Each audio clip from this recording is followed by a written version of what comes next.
오병이어와 상반찬입니다. 아, 세 가지 부분으로 나눴는데요. 먼저 그 오병이어 사건의 의미입니다. 여기 이제 누가복음 9장 이 본문을 제가 읽겠습니다. 사도들이 돌아와 자기들이 행한 모든 것을 예수께 여쭈니 데리시고 따로 벳세다라는 고을로 떠나가셨으나 무리가 알고 따라왔거늘 예수께서 그들을 영접하사 하나님 나라의 일을 이야기하시며 병 고칠 자들은 고치시더라. 여기 이제 하나님 나라의 일을 말씀하셨다 돼 있죠. 날이 저물어가며 12사도가 나와 여짜오되 무리를 보내어 두루 마을과 촌으로 가서 유하며 먹을 것을 얻게 하소서. 우리가 있는 여기는 빈들이니이다. 예수께서 이르시되 너희가 먹을 것을 주라. 이 말씀 중요합니다. 너희가 먹을 것을 주라 하시니 여짜오되 우리에게 떡 5개와 물고기 2마리밖에 없으니 이 모든 사람을 위하여 먹을 것을 사지 아니하고서는 할 수 없사옵나이다 하니 이는 남자가 한 5,000명 되밀어라. 여기 남자가 한 5,000명 되었다. 이것도 좀 우리가 유념해 볼 필요가 있습니다. 제자들에게 이르시되 때를 지어 한 50명씩 앉히라 하시니 제자들이 이렇게 하여 다 앉힌 후 예수께서 떡 5개와 물고기 2마리를 가지사 하늘을 우러러 축사하시고 떼어 제자들에게 주어 무리에게 나누어 주게 하시니 먹고 다 배불렀더라. 그 남은 조각을 12바구니에 가두니라. 여기 4가지 동사 가지사 축사하시고 떼어 주셨다.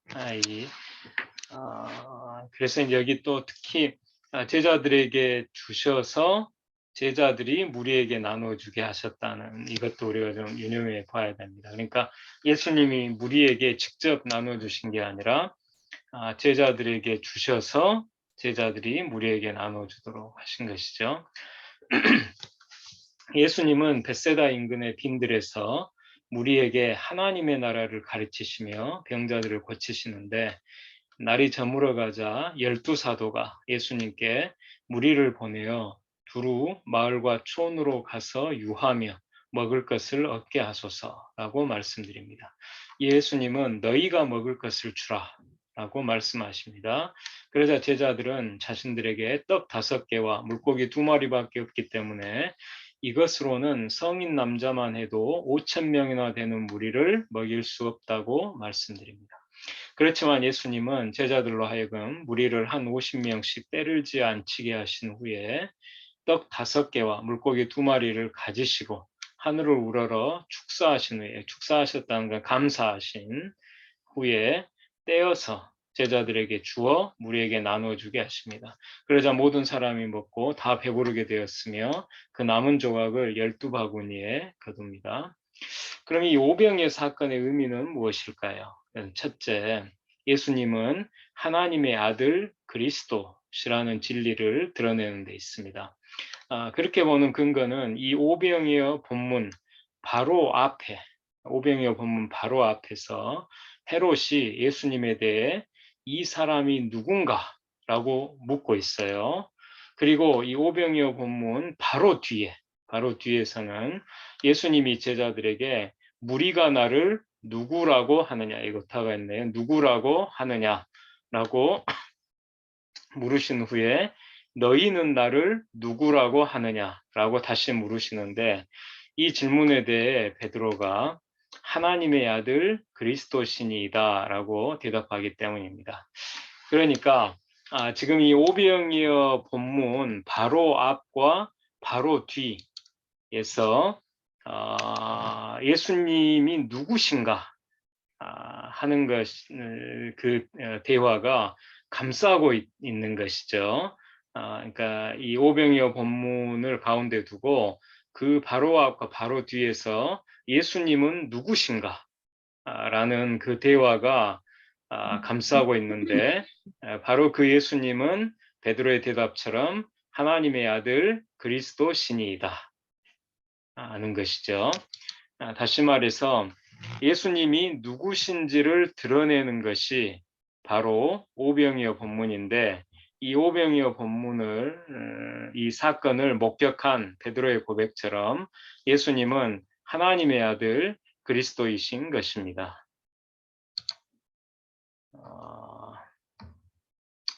둘째, 오병이어 사건의 의미는 구약의 만나 사건을 잇는 희년잔치라는 데 있습니다. 구약 만나 사건을 잇는 희년잔치. 먹고 남은 조각을 거둔 12바구니에서 12이라는 숫자는 이스라엘의 12지파를 상징합니다.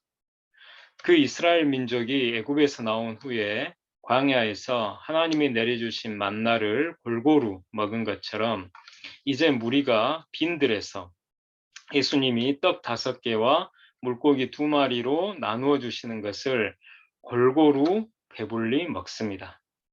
따라서 오병이어 사건은 구약의 만나 사건과 일맥상통하는 것입니다. 그런데 만나 사건은 희년정신과 깊은 관계가 있어요.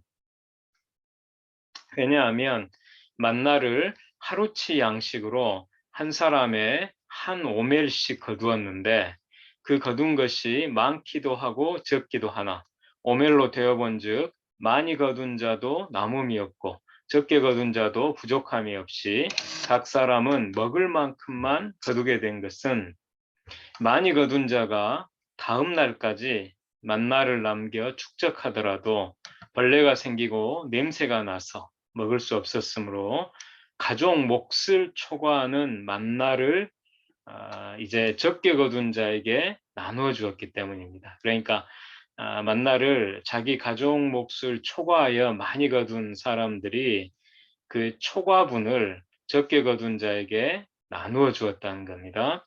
이처럼 만나 사건은 만나에 대한 축적을 금지하고 균등한 분배를 목표로 삼는데 이는 희년법이 땅과 집에 대한 축적을 금지하고 균등한 분배의 회복을 목표로 삼는 것과 일맥상통하는 것이죠. 만나와 희년은 모두 축적 금지를 통한 균등 분배, 축적 금지를 통한 균등 분배라는 공통점을 갖고 있는 것입니다. 그래 이와 같은 만나와 희년의 균등 분배 정신은 사도 바울에 의해 초대교회의 경제윤리로 계승됩니다. 바울은 고린도 교회에 편지하면서 경제적 공경에 처한 예루살렘 교회를 위해 연보를 요청하는데 그 근거로 만나 사건의 균등 분배를 언급합니다. 그래서 이제 출애굽기 본문 여기 만나 사건을 보시면 여호와께서 이같이 명령하시기를 너희 각 사람은 먹을 만큼만 이것을 거둘지니 곧 너희 사람 수요대로 한 사람의 한 오멜씩 거두되 각 사람이 그의 장막에 있는 자들을 위하여 거둘지니라 하셨느니라.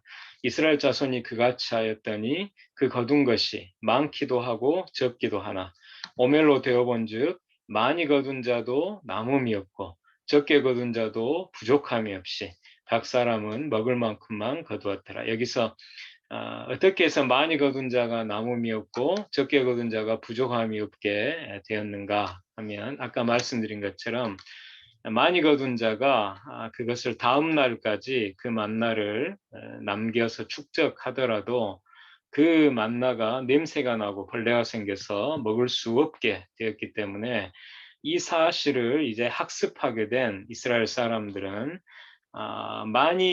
자기 가족 몫에 비해 많이 거두었을 때 그 초과분을 가족 몫을 초과하는 만나를 이 적게 거둔 자 가족에게 자발적으로 나누어 주었기 때문입니다. 그래서 모두 1인당 한 오멜씩 그렇게 골고루 이렇게 갖게 된 것이죠, 만나를. 그래서 이 만나 사건을 이제 바울이 인용합니다.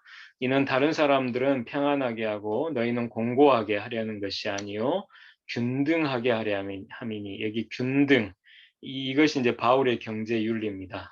균등 분배입니다.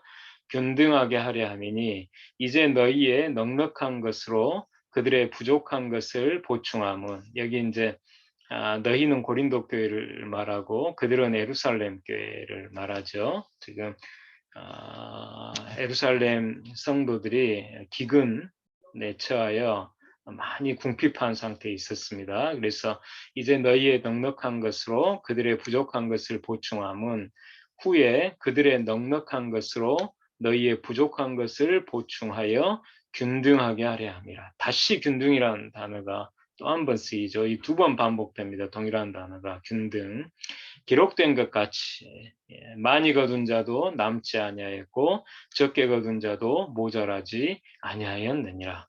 많이 거둔 자나 적게 거둔 자나 다 균등하게 받은 구약 만나 사건을 근거로 해서 지금 균등 분배라고 하는 기독교 경제윤리를 지금 바울이 말씀하고 있는 것입니다. 그런데 이와 같은 만나 사건의 균등 분배 정신은 일찍이 세례 요한이 회개에 합당한 열매를 맺으라고 촉구하면서 가르친 내용과도 일맥상통하는 것입니다. 요한이 이렇게 외쳤죠. 옷 두 벌 있는 자는 옷 없는 자에게 나눠줄 것이요 먹을 것이 있는 자도 그렇게 할 것이니라. 그러니까 옷 두 벌 있는 자가 옷 없는 자에게 나눠주면 각각 한 벌씩 되죠.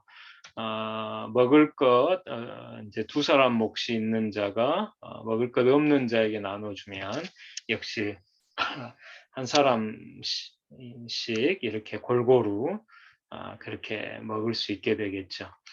경제적 차원에서 회계에 합당한 열매는 바로 옷과 먹을 것을 균등 분배하는 실천인데 이런 실천은 옷과 먹을 것에만 국한된 것이 아닙니다. 그래서 이 지금 세례 요한의 이 말씀 옷 두 벌 있는 자는 옷 없는 자에게 나눠줄 것이요 먹을 것 있는 자도 그렇게 할 것이니라. 이 말씀을 옷과 먹을 것에만 국한시켜 적용하면 안 됩니다. 이것은 그 옷과 먹을 것이라고 하는 대표 되는 것으로 전체 그 경제적 필요를 이제 대표해서 나타낸 것입니다. 그래서 사람의 삶의 필수적인 땅과 집에도 해당되는 것입니다. 그래서 그런데 땅과 집이 많은 자가 땅과 집이 없는 자에게 나눠주는 것은 모든 사람이 땅과 집을 고르게 보유하는 희년 세상이 펼쳐진다는 의미가 되는 것입니다. 한편 출애굽기의 만나 본문은 하나님의 선행하는 은혜를 통한 안식일의 준수를 강조하는데 이는 레위기에서 하나님의 선행하는 은혜를 통한 안식년과 희년의 준수를 강조하는 것과 일맥상통합니다.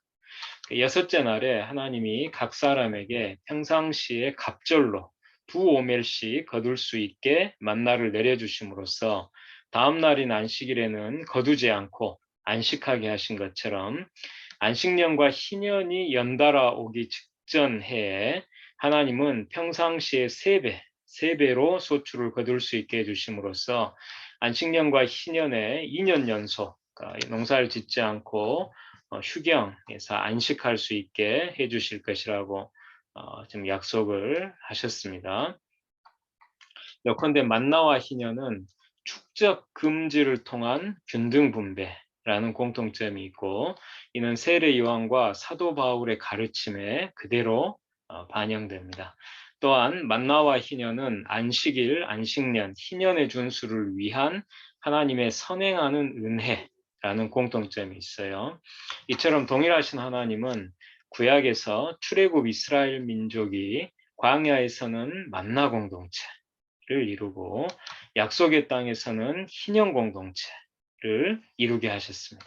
그리고 신약에서 예수님은 오병이어 사건을 일으키셨는데 이 사건은 구약의 만나와 희년을 계승하는 것입니다. 오병이어 식사는 구약의 만나 식사를 잇는 희년 잔치인 것입니다.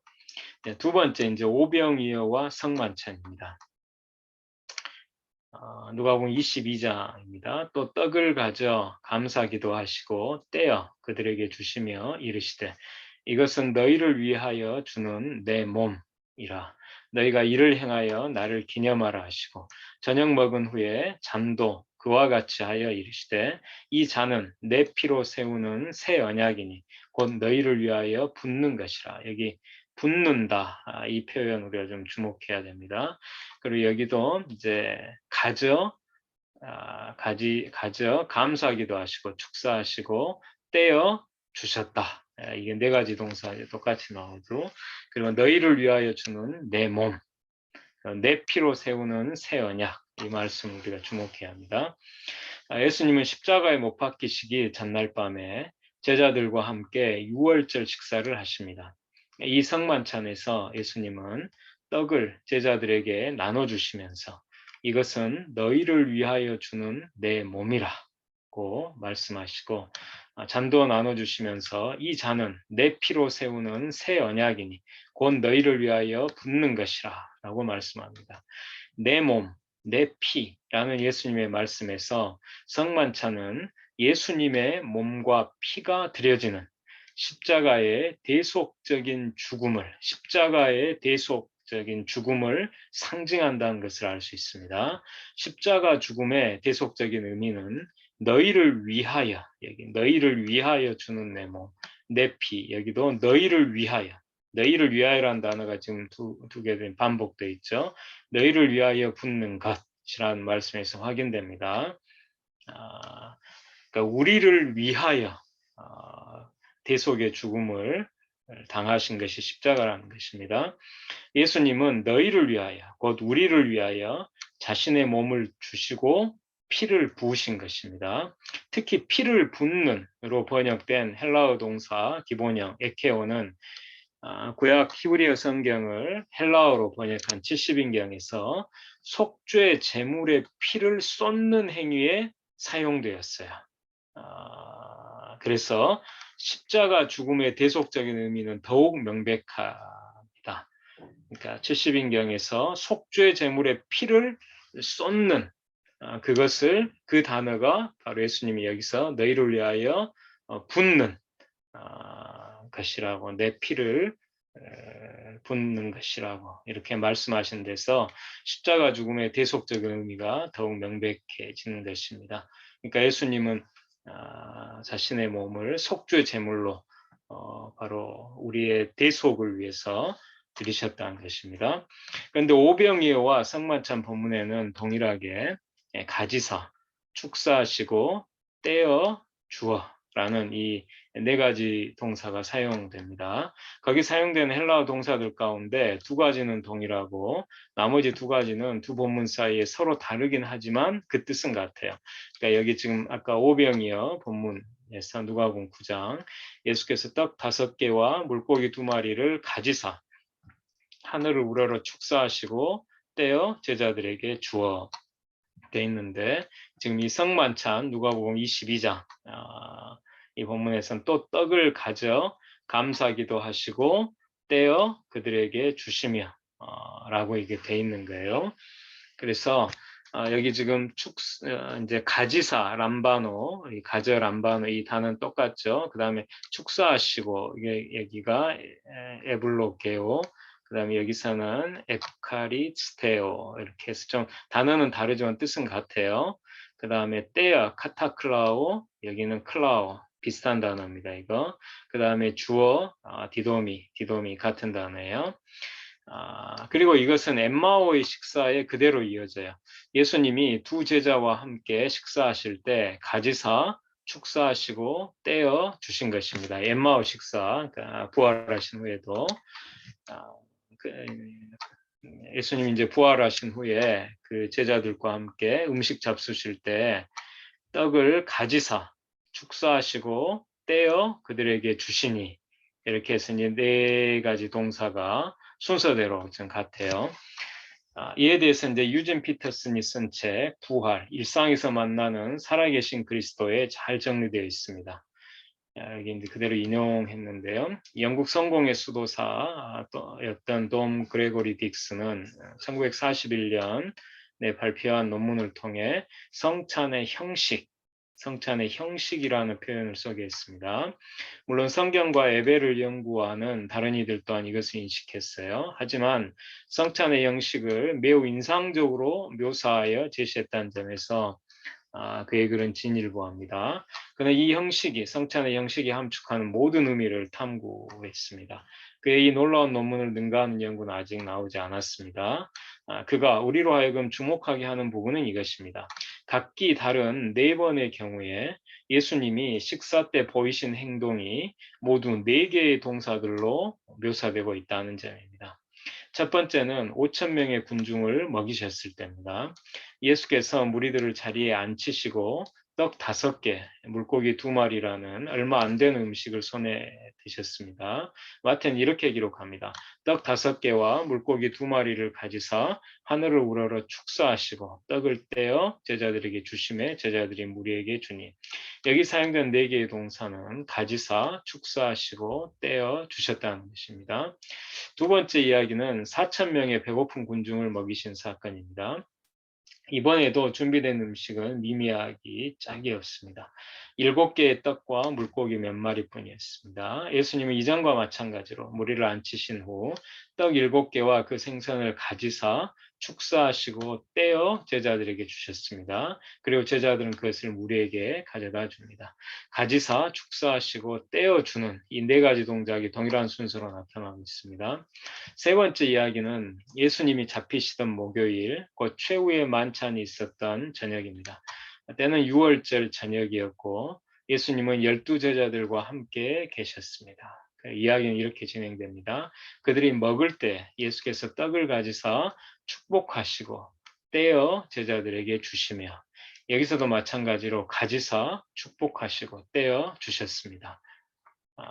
누가가 기록한 엠마오의 식사도 그중 하나입니다. 그들과 함께 음식 잡수실 때 떡을 가지사 축사하시고 떼어 그들에게 주시니 다시 한번 예수님은 가지사 축사하시고 떼어 주십니다. 그러니까 이 네 번의 사건에서 이 네 개의 동사가 순서대로 똑같이 지금 나온다는 겁니다.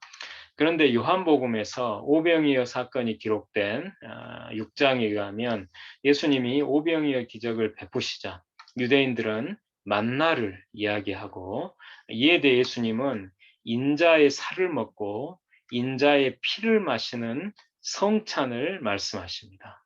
그러니까 지금 오병의 기적을 베푸셨을 때 유대인들은 구약의 만나 사건을 이야기하고 이에 대해 예수님은 자신의 살과 피를 이제 주시는 그 성찬을 이제 말씀하시는 거예요. 그래서 만나, 오병이어, 성찬이라는 성경의 큰 흐름이 있는 겁니다. 그리고 이 흐름은 고린도전서 11장의 성찬 본문으로 이어집니다. 그런데 이 흐름 가운데 바로 희년정신이 있어요.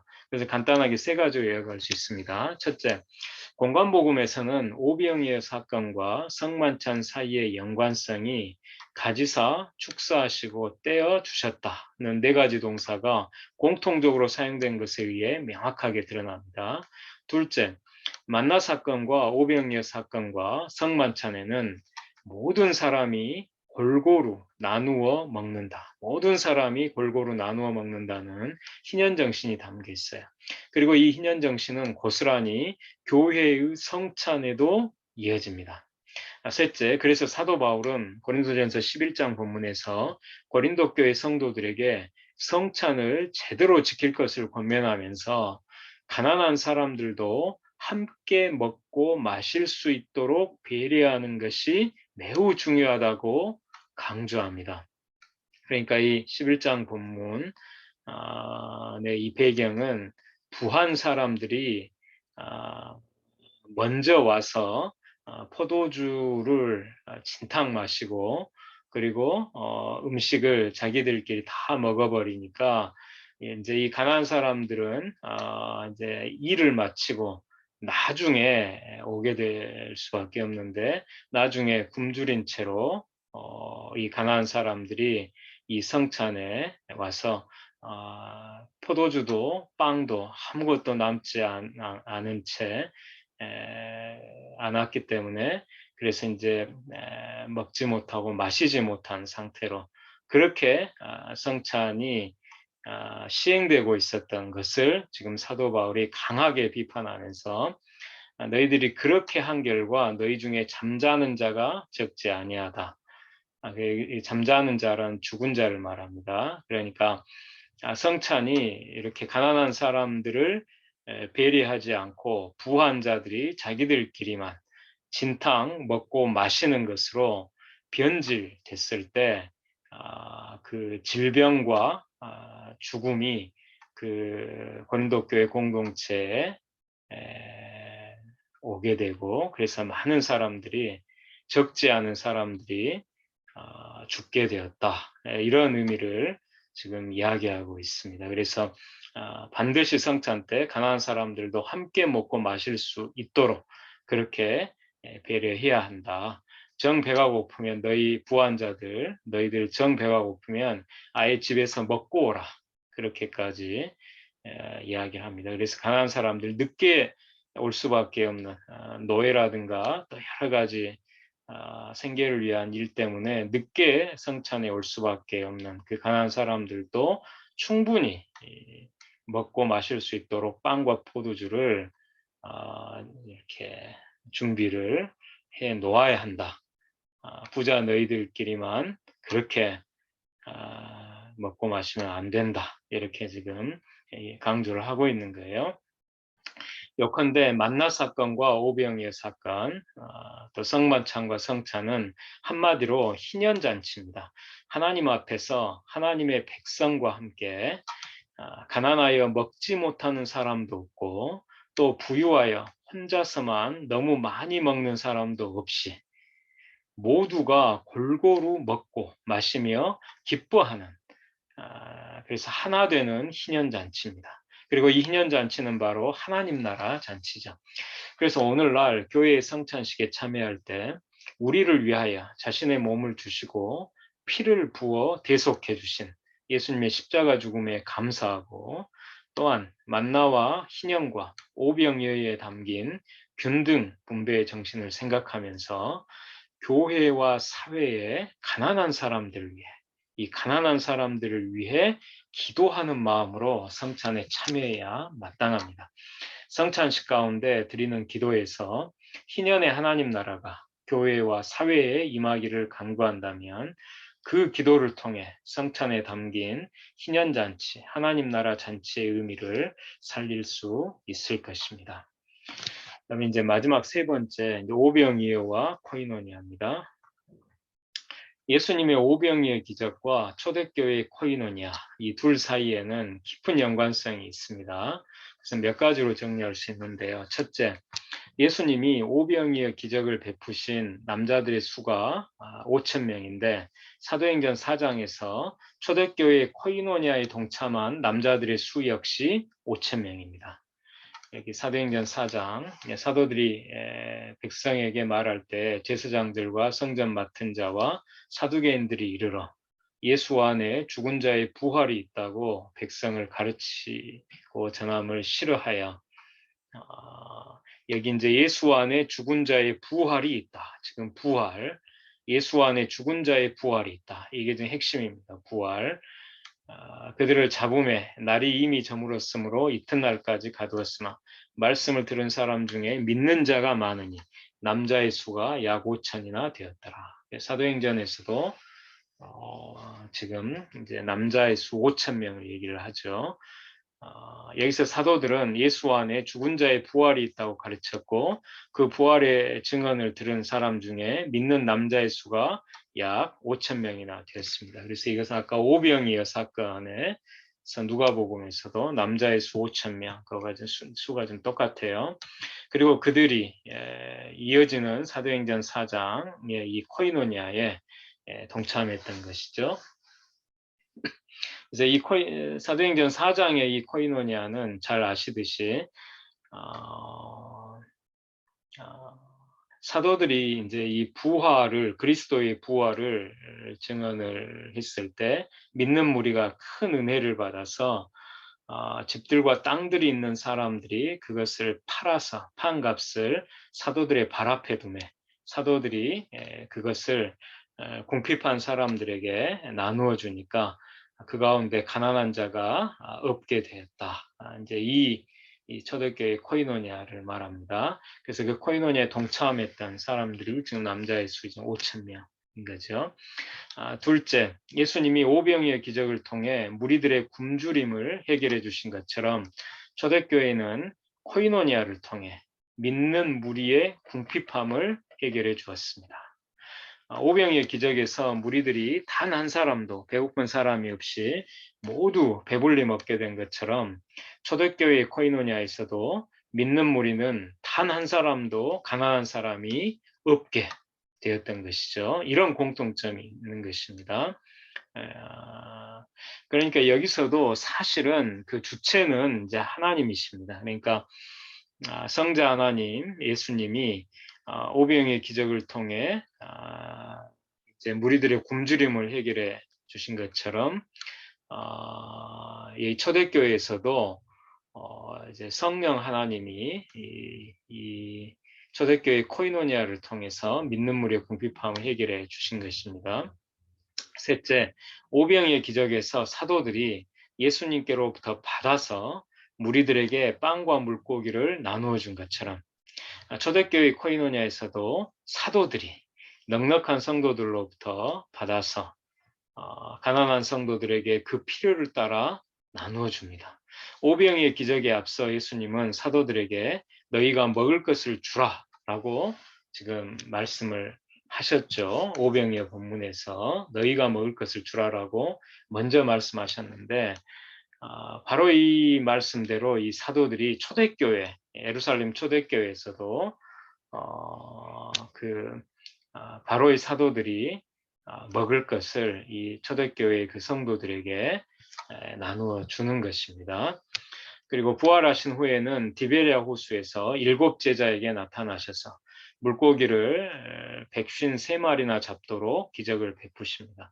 예수님은 제자들을 위해 미리 빵 한 덩이와 생선 한 마리를 숯불에 구워 준비해 주시기까지 하십니다.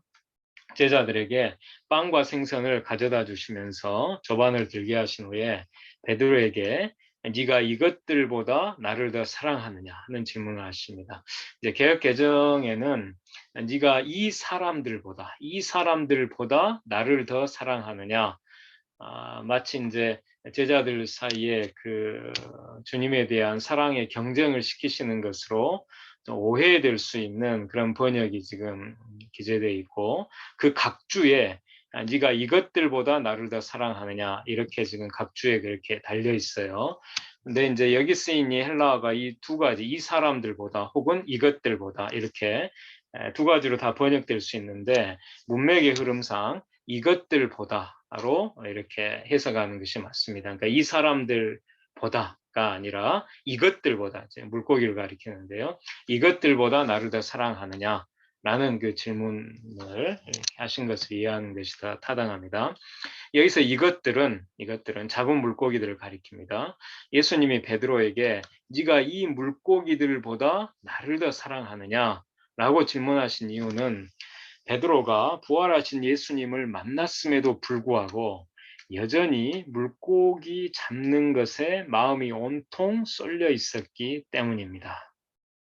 분명히 이제 이 요한복음 이 본문 바로 앞에 예수님이 부활하신 그날 저녁에 두려워 떠는 제자들에게 예수님이 친히 나타나셔서 그들에게 평안을 주시면서 또 성령을 받으라라고 그렇게 하시고, 이제 아버지께서 나를 보내신 것 같이 나도 너희를 보내노라 이렇게 사명을 주셔서 이렇게 보내셨는데, 그런데도 불구하고 지금 베드로가 여전히 지금 이 디베리아 바다에서 물고기들을 다른 제자들하고 잡고 있었던 거예요. 그 어부였던 베드로에게 물고기는 가족의 생계 수단이자 부의 축적 수단으로 재물과 같습니다. 이는 마치 농부들에게 곡식이 그래 있던 것과 같죠. 예수님의 질문에 베드로가 주님 그러하나이다. 내가 주님을 사랑하는 줄 주님께서 아시나이다. 라고 대답했을 때 예수님은 베드로에게 내 어린 양을 먹이라. 내 어린 양을 먹이라고 명하십니다. 그 물고기보다, 재물보다 예수님을 더 사랑하는 사람이라야 그 물고기를, 그 재물을 가지고 예수님의 어린 양들을 먹이면서 성도들을 목회할 수 있는 것입니다. 오늘날 목회자들 가운데 예수님보다 물고기를, 그러니까 재물을 더 사랑하는 사람들이 있어요. 그런 분들은 목회를 하면 안 됩니다. 그런 분들은 예수님의 어린 양들을 먹일 수가 없어요. 성도들을 목회할 수 없습니다. 지금 예수님께서 먼저 이 질문을 하신 건, 네가 이것들보다, 그러니까 이 물고기들보다 나를 더 사랑하느냐? 라는 이 질문에 베드로처럼 주님 그러하나이다. 내가 주님을 사랑하는 줄 주님께서 아시나이다. 이렇게 이제 고백할 수 있는 사람이라야 아, 그 물고기를 가지고, 그 재물을 가지고 예수님의 어린 양들을 먹이면서 성도들을 목회할 수가 있는 것입니다. 이 본문에서 예수님이 제자들을 위해 물고기를 153마리나 잡는 기적을 베풀어 주시고, 또 빵과 물고기를 배고픈 제자들에게 주셔서 먹게 하신 것은 예수님이 제자들을 위해 또 하나의 작은 오병이의 기적을 일으키신 것과 같습니다. 그리고 예수님이 베드로에게 내 어린 양을 먹이라 라고 명하신 것은, 내가 너희에게 빵과 물고기를 먹인 것처럼 너희도 내 어린 양들을 먹이라는 의미입니다. 내가 너희에게 지금 빵과 물고기를 먹인 것처럼 너희도 내 어린 양들을 먹이라는 의미예요. 물론 여기서 예수님의 어린 양을 먹이는 일이란 식탁사역, 구제뿐만 아니라 말씀사역, 전도, 교육의 뜻도 있습니다. 그래서 사도들은 이 두 가지를 모두 수행하다가 초대교회 성도들의 수가 너무 많아져서 이 두 가지를 모두 수행하기 어려운 상황에 처하게 됐을 때 식탁사역을 위해 따로 집사들을 세우고 사도들 자신들은 말씀 사역에만 힘쓰게 된 것입니다. 초대교회에서 베드로를 비롯한 사도들이 예수님의 어린 양을 먹이기 위해 식탁 사역을 수행한 것은 앞선 오병이의 기적에서 사도들이 무리들을 먹이기 위해 예수님이 떼어주시는 빵과 물고기를 나누어주는 식탁 사역을 수행한 것과 같습니다. 요컨대 예수님의 오병이의 기적과 초대교회의 코이노니아는 깊은 관계가 있어요. 초대교회의 코이노니아는 예수님의 오병이의 기적을 재현하는 의미를 갖고 있어요. 그러니까 아까 예수님이 오병이어 그 기적을 베푸시면서 그 직전에 너희가 먹을 것을 주라 하고 이렇게 말씀하셨죠. 그것처럼 이 초대교회에서 사도들이 먹을 것을 그 궁핍한 성도들에게 나누어 준 것입니다. 부활하신 예수님은 초대교회의 코이노니아를 통해 오병이의 기적을 다시 나타내신 것입니다. 다시 읽겠습니다. 중요합니다. 부활하신 예수님은 초대교회의 코이노니아를 통해서 오병이의 기적을 다시 나타내신 것입니다. 전에는 예수님의 초자연적인 기적으로 오병이의 사건이 일어났었지만, 이제는 주 예수의 부활에 큰 은혜를 받은 초대교회 성도들이 자발적으로 희년정신을 실천함으로써 새로운 오병이의 사건이 일어난 것입니다. 그리고 여기에는 땅들과 집들이 있는 사람들, 그러니까 다토지, 다주택 보유자들이 자기 가족 몫의 땅 한 필지와 집 한 채 제외하고 나머지 그 초과분은 원래 그 하나님이 가난한 사람들의 몫으로 주신 것이었기 때문에 그 초과분을 팔아서 그 원래 권리자인 그 가난한 사람들에게 나누어 줌으로써 희년정신을 실천했던 것이고요. 바로 그것이 새로운 오병이어 사건이 일어난 것과 같다는 것입니다. 이것으로 오늘 강의를 마치고요. 자, 이제 공유를 중지하겠습니다.